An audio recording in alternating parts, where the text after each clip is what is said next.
What's going on, guys? Today we're going to be replacing the rear CV shafts on this 2004 Polaris Sportsman 400. I'm not sure exactly what all years this is going to cover. I'm guessing like 99 to 04 or 05, that generation. Even before and after that, I'm sure steps will be very similar, just might have a couple different changes here and there, maybe different fastener sizes. So follow along. We're going to replace, I'm going to show, I only need to show one side because it's the same steps pretty much, but the one side does have the brake caliper, so I'm actually going to do that side on camera since that'll be the harder side. That one is for sure broken. All right, so tools needed for this specific year, make, and model that I'm doing here are going to be torque wrenches. I've got a 1/2 inch and a 3/8 torque wrench. You'll need either a 1/2 inch ratchet with a breaker bar or a long 1/2 inch ratchet with a cheater pipe, something like that, or an impact along with a 1/2 inch drive, 1 1/8" socket. Then you'll want a big flathead screwdriver or a pry bar, as well as a needle nose pliers, a side cutters, and then you'll want either a ratchet or a smaller impact 3/8 with a 1/2 inch shallow, 9/16 deep, and 5/8 deep, as well as 1/2 inch, 9/16 and 5/8 wrenches. I also recommend a hammer and like a small flathead pocket screwdriver or a pick. Anything small and pointy is going to come in handy as well. So first things first, going to jack it up and throw a stand under it so we can take the wheels off. I've got the back end jacked up, and of course my jack stand is slightly too tall to fit under the frame, so I just have it under the gearbox here. It's just a safety precaution. I'm sure the jack will be fine. It's not like it's as heavy as a car or anything, but safety first. Now, of course, it would have been really nice to pressure wash all the mud off this thing before doing this because it would make things a lot easier, but it's winter now. I didn't have time to pressure wash it before I had to shut the water off, so we're just gonna have to make do. As you see, my lug nuts are coated in mud, so I suggest pressure washing them to get the mud off, or use like a wire brush. You don't want to force the nuts over all that mud because you'll damage the studs. Ask me how I know. As you can see, my right rear shaft here is just demolished. It's not spinning the shaft with the wheel.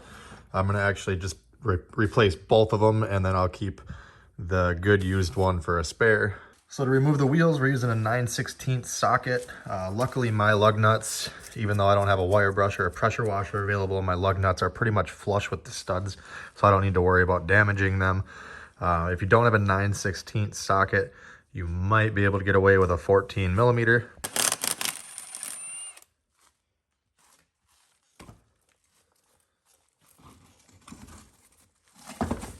Oh yeah. All right, now carefully using a flathead screwdriver or a pick, you're gonna want to, suppose you can spin it quick to kind of bust the mud loose, but you want to get behind this dust cover here and just pry it off. It's just rubber. If it's real old and dry rotted, it might split or crack, so kind of just carefully go side to side to walk it off. There we go. Looks good. Now we'll use our side cutters to remove the old cotter pin.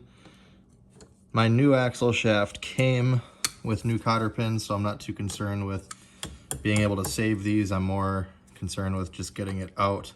So I had actually had issues here getting this cotter pin out, and that's because the nut was kind of cocked off to the side and it was pinching the head of the cotter pin here. So I don't know if somebody tightened this up a little bit more after they put the cotter pin in last time, or when the CV shaft broke, if something happened where the nut spun somehow, but I actually had to put my impact on here and just kind of loosen the nut with the cotter in it still, just a tiny bit, so I could free it up. Now I should be able to get that cotter pin out.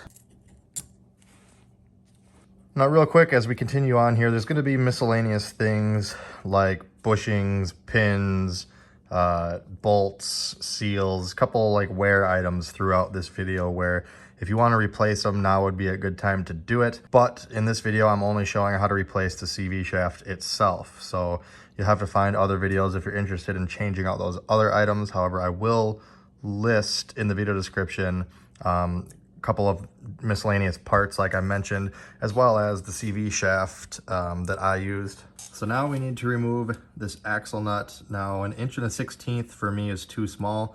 1 1/8 has a little bit of slop in it, so it's probably something metric. I'm not sure exactly what that equates to. You can probably convert it in Google, but 1 1/8 will work.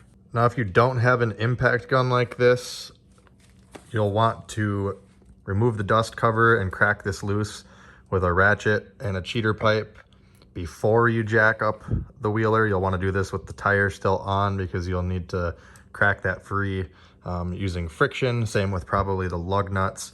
So keep that in mind. I have the impact, so I'm good to remove all the wheels and everything. And now I can just hit this.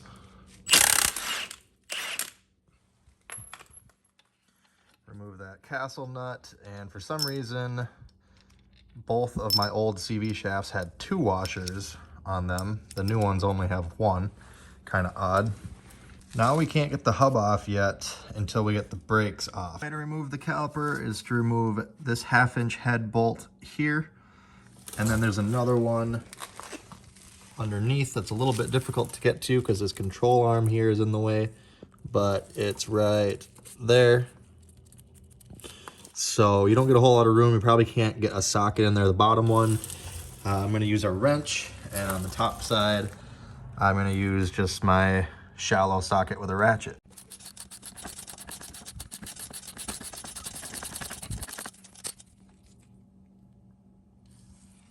Careful not to lose our washer and lock washer.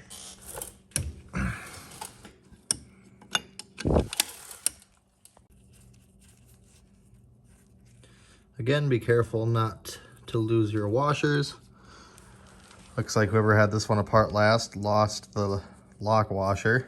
And now you should be able to use a flathead or a pry bar and just kind of gently pry up on the caliper to get it off of the rotor.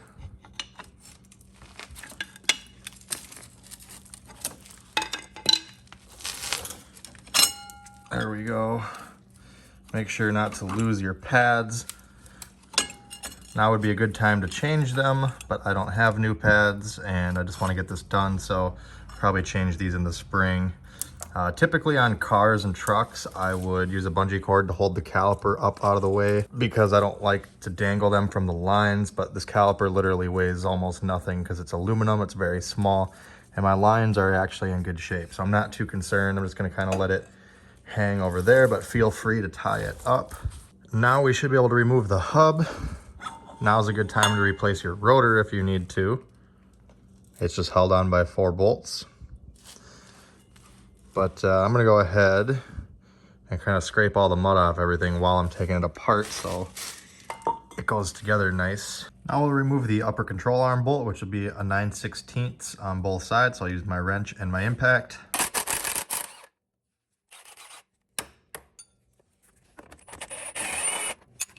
If your bolt is stuck in there, you may need to use a hammer and a punch or an air hammer or something like that to knock the bolt out if there's corrosion or anything. Luckily, mine came out nicely. I'm going to thread the bolt back onto it just so I don't lose anything and don't get anything mixed up. Next, we'll use a 5/8 socket to remove this lower control arm bolt at the rear and then another one on the front. You'll see there's Loctite and a lock washer on these as well.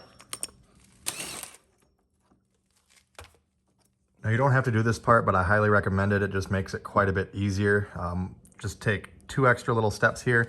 Use a 9/16 socket and a 5/8 wrench right here to hold this stem, and then loosen that bolt, take that off, and then we'll use a 1/2-inch socket and wrench to remove this pinch bolt right here, and we will slide this off. So disconnecting the sway bar will allow the A-arm to get up and completely out of our way. So 5/8 wrench, 9/16 socket.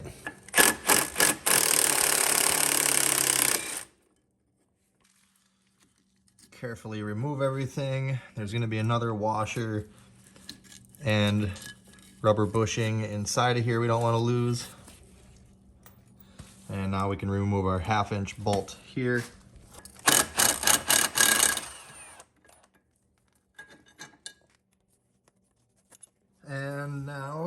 if it's not super rusted and seized on there, you should be able to just kind of wiggle this off. If it's kind of stuck on there, tap it off with a hammer. Then you can use your long flat blade screwdriver or pry bar and pry up on this A-arm. Get that out of our way. I'm gonna just tuck that behind the muffler there. If you're having troubles having that stay up on its own, you can also use a bungee cord or tie that up somehow, but now you can see we have tons of room to work.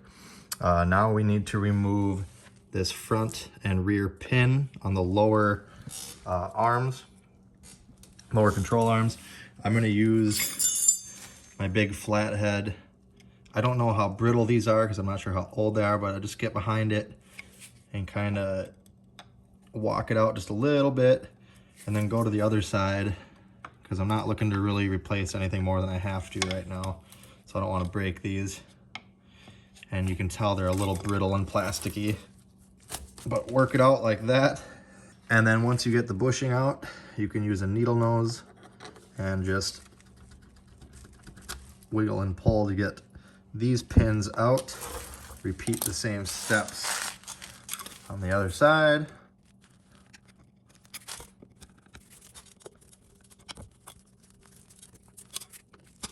All right, and once those pins are out, this hub assembly here should be free. Yep, there we go. And you'll see mine has all sorts of gunk in there. I'm gonna scrape all that out so the new CV shaft isn't rubbing on anything. We definitely don't want to damage the rubber boot on our new CV shaft. As you can see, there's just nothing left of that one. Yeah, that's nice. That's very nice. So now that we're this far, there's a couple different methods to get the CV shaft out of there. You can try to just grab it and tug it. As you'll see, there is some play here, so you get a little bit of a slide hammer effect. But if you're on jacks and jack stands, you kind of don't want to do that because the wheeler is going to move a lot. What I do instead, and to me it's easier, but you take a pry bar and you get the heel of the pry bar just between the aluminum case here and the big lip of the CV shaft and gently pry. Now you don't want to pry on the aluminum case, you just want to get the pry bar between there, and we'll probably pry on something else that's a little bit more sturdy, but I'll show you how I do this one. All right, so for lack of better angle and everything here, this is the only way I'm able to get a pry bar in here, which I don't like. As you can see, I got just behind that lip there, but the pressure that is gonna be on it when I'm prying is gonna be right here on this ridge of the aluminum case, which I don't wanna pry on that very hard. At least it is on the ridge, so it is a little stronger, but I'm gonna make sure that the pry bar is coming out.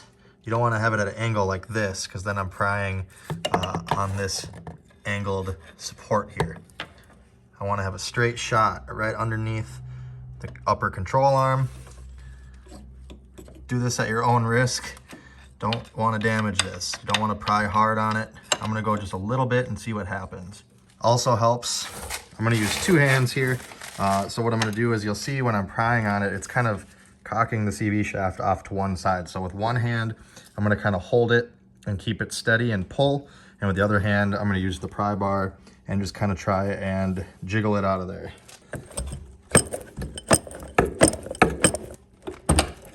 And you'll kind of feel it go because it's just a beefy C-clip that holds it in. Once it pops out a little bit, you're pretty much in the home stretch. There we go. There, as you can see, here's this C-clip, and that's what we're trying to overcome when we're putting this CV shaft in and out. It's pretty much what kind of holds it in place. So here's one of the seals that could be replaced like I was talking about.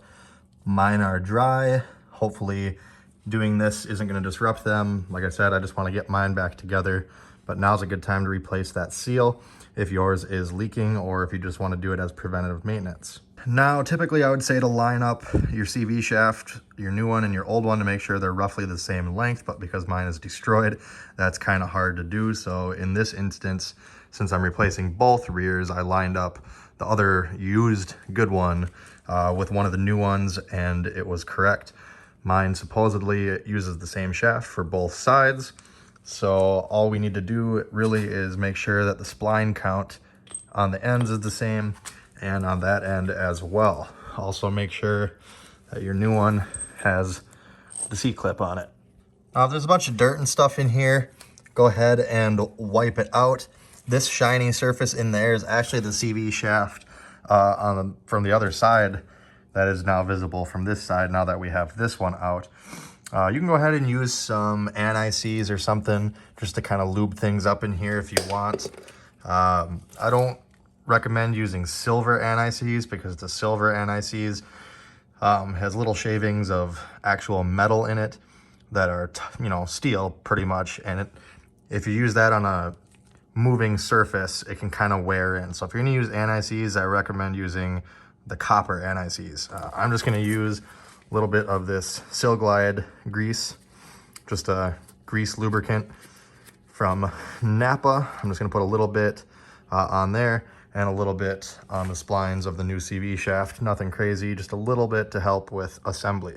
All right, there we go. As you can see, just a little bit on the C-clip and over to the edge. Didn't even put any right there, and just on the outer little bit of this. So when we go together with it, in theory, this will shove it in more and it'll kind of smear as it goes in. Don't want to overdo it because I don't want all this grease to attract more dirt and everything into there. So there's no seal between these splines and that carrier there. We don't want to attract any foreign debris. This is just to help with assembly. Now, there's a couple of ways you can put this in as well. So you're gonna want to pivot, kind of rotate it, and you'll feel the splines engage. You won't be able to spin it. Now you have to get it in even more. You have to overcome that C-clip. Now, there's a couple ways you can do this. You can try to just shove really hard, but again, if you're on a jack or jack stand, you're not really wanting to do that. So what I did, and this isn't exactly the greatest for the CV shaft, but if you do it right, you can get it in fairly quickly, and I don't think it's really gonna do any damage. So what I did is I used a little bit more sizable hammer here. This is a 4-pounder, but 3-pounder, whatever, that'll work. And what I will do is get it started like we have it. Now I'm gonna put pressure towards the center of the wheeler. So I'm pushing the CV shaft in with one hand while I tap on the end of it with the hammer here. I got my nut backed off enough to where I'm not gonna damage the CV threads with the hammer. So let's see how this goes. There you go. Not sure how that came out on camera, but I really didn't have to hit it that hard. I could have done it in less hits. I just didn't want to be super brutal with it. As you can see, it's all the way in. You can't pull it out, so we're good to continue. Like I said, I'm gonna clean out all the muck and everything from that before we go together. Also, right here in the little lip where the metal pins go and the bushings, if you have any sort of buildup going on inside of there, make sure you clean that out. You want everything to go together nicely. This one looks okay. All right, we got this thing all cleaned up, and I also wiped off the bearings right here. As you can see, there's a little bit of just dust and dirt on there. There's no real seal or anything on these either, so I just like to wipe that off. Now we can remove our new CV shaft castle nut and washer. Slip this on. It's gonna go on just like this with the bigger bosses towards the bottom for the lower control arm. It's gonna go just like this, and you'll have to slip the control arm over it. If these plastic bushings give you any grief, just kind of wiggle it and shove.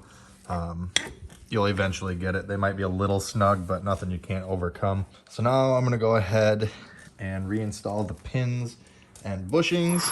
It doesn't matter which way these go in, they're symmetrical. Now when you push this in, kind of wiggle this back and forth because you'll feel the pin drop into place. It does have this little recess right here, so the pin does need to fit into that. Don't tighten all the bolts if everything's not lined up perfect. If you try to tighten the bolt when it's like this, you could damage the aluminum hub here. This has to be in there like that. So there's that click that I wanted to hear. Means that we got the pins in the right spot. Let's try this one. There we go. Now the bushings can go back in. Should be able to just put them in by hand, otherwise you can just gently tap them with a hammer. Now we can reinstall our bolts with the blue Loctite fender washer and lock washers. I'm gonna use the impact just to kind of cinch these up quick, but the actual torque value from the manual on these is 30 foot-pounds. For a bolt that has a 5/8 head, that seems kind of low. I think they only rated it like that because it goes into aluminum. However, I went ahead and I torqued mine to, I think, 35 or 40 foot-pounds. Didn't have any issues. Use your discretion. Like I said, actual value 30. I wouldn't go above 40. Actually going to hold up on torquing those quite yet. Just want to get the upper A-arm started first. So I'm going to pull this back down, get this lined up, and reinstall this long bolt. Mine didn't have any washers in it. I'll probably add some down the road. And not that it really matters, but when I took this thing apart, the nut was on the back side, so that's how I'm gonna go together with it. Torque value for this bolt is supposed to be 35 foot-pounds.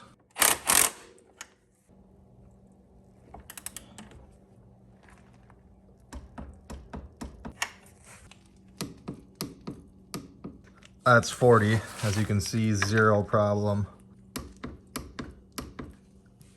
Now go ahead and clean off any debris on the inside hub surface here. As you can see on mine, there's a little bit of grease. That's just where the hub rides on the bearings here. Again, there's not really any seal there. It's just, you know, to make sure that the bearings don't get seized to the hub. So I'm just gonna leave this old grease on there. It's pretty clean. May have to rotate it to get the splines lined up.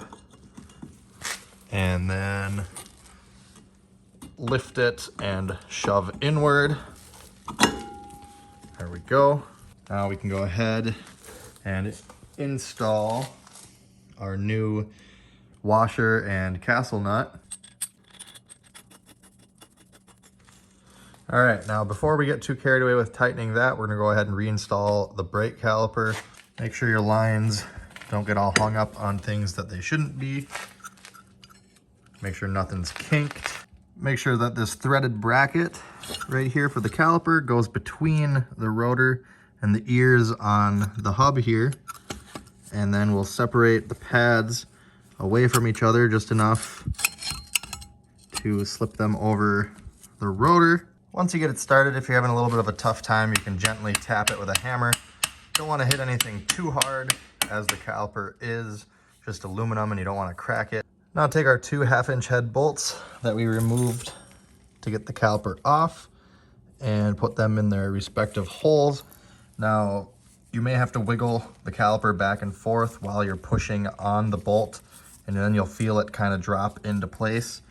Maybe if you look here, you can see as I move the caliper, the bolt is moving too, and that is because it is in the proper position. Now I can carefully start tightening it. Don't want to cross thread it or nothing. It should start all on its own.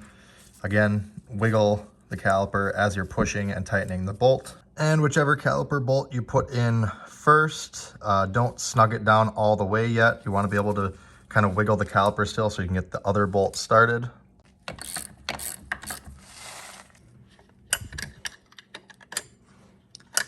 I would torque these bolts to 20 to 30 foot-pounds. Now we can go ahead and reinstall the little sway bar end here. Can really only go one way. I mean, it can go on multiple ways, but it's obvious that it goes this way. We'll reinstall our 1/2-inch head bolts here. Again, I didn't have any washers on these.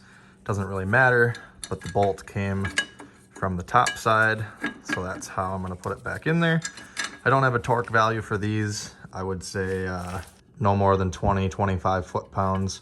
Basically, you're gonna tighten it enough just to pinch it so it doesn't do this number. However, before tightening that bolt, I highly recommend you get this one started, because this little bit of play can actually help you out with getting this one started. These bushings here, you can see they have kind of like an oval shape cutout, and that is the same shape cutout as right here. So now this one was on the bottom side, and if we're trying to line up this cutout with that cutout, it can only go two ways, either like this or like this. So we kind of just have to put it in there how they want to go. As you see, it's kind of smushed down at an angle, so it's kind of a puzzle game. You're just going to put them in how they fit best. I'm going to put this one up just like this. I'm gonna have to kind of squeeze it up into place, but you can see if it's lined up or not, which this one I have to rotate it a bit because it's not lined up. There we go. Don't forget our washer here on the bottom side. And then we can feed our other bolt and washer. Again, try to line up this little tab best you can with this cutout. There we go. I have the bolt push through the bushings. So as you can see, this is why it comes in handy to leave this loose. Leaving both sides loose is actually the best bet because it's very easy to cross thread this steel bolt into this aluminum rod if this bolt is not going perfectly straight up and down. So you want to make sure you're not cross threading it when you start it. Don't have a torque spec for this. It just kind of bottoms out. You'll feel it tighten up and it won't go anymore. So just cinch that one down. And as you're tightening it down, stop every so often to rotate to get everything lined up the best you can. Now we can go ahead and tighten up these 1/2-inch bolts. Next, we need to torque this axle nut. The spec that I'm finding, the best that I can find anywhere, says 100 foot-pounds, so that's what I'm gonna go with. Of course, when you try to torque this, it's gonna spin the CV shaft, and if the four-wheeler's in four-wheel drive, it's going to want to drive off the jack stands.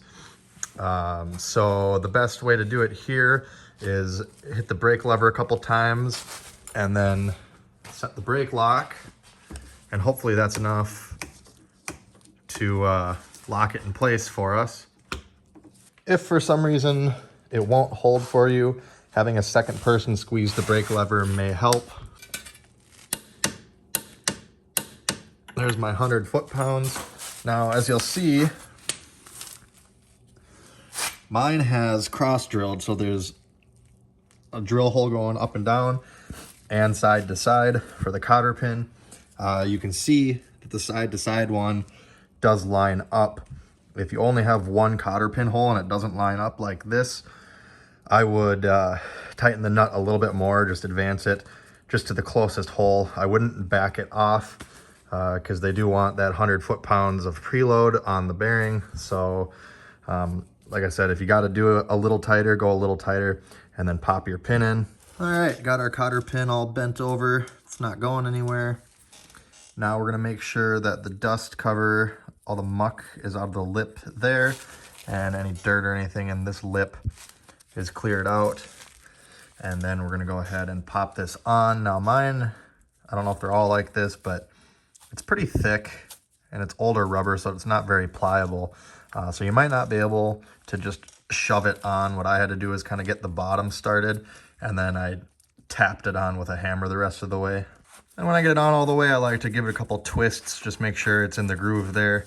And then we're gonna clean off the mating surfaces here. If there's any mud or corrosion or rust or anything built up, you can see at each stud there's kind of a little mounting pad. Clean up there and on the back side of the wheels, so we get a nice flush mount here.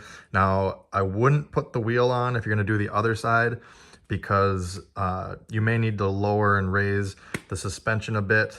Don't forget to unlock your brakes if you locked them.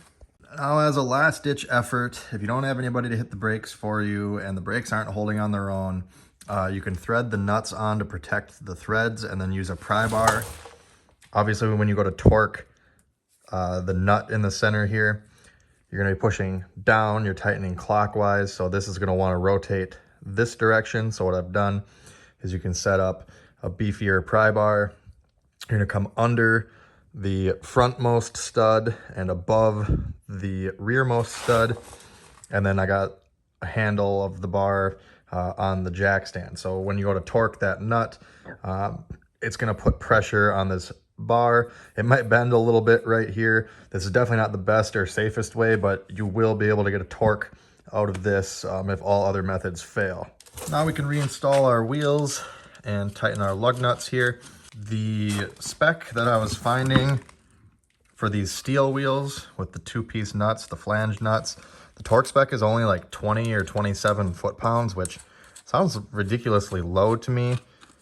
I'm going to do 30 just because I know that these studs can take 30 foot-pounds, but I'm going to check them here and there because my Can-Am was higher than that, but the Can-Am had aluminum wheels. I think if you have aluminum wheels, your lug nut torque is more like 50. I heard guys are snapping them at 75. So if you have aluminum wheels, I would go about 50. Steel wheels like this, 20 to 30, but definitely check them after a little bit of usage in case they loosen up a bit. Remove your jack stand and let the jack down. Now we can torque our wheels. And that is that. So the steps for the other side are gonna be the exact same, only minus the brake caliper, so it'll be even easier. Hopefully this video helped you out. If it did, make sure you hit that like button, subscribe for more videos like this, and check me out on Facebook at Tony the Truck Guy. Thanks for watching. Have a great day.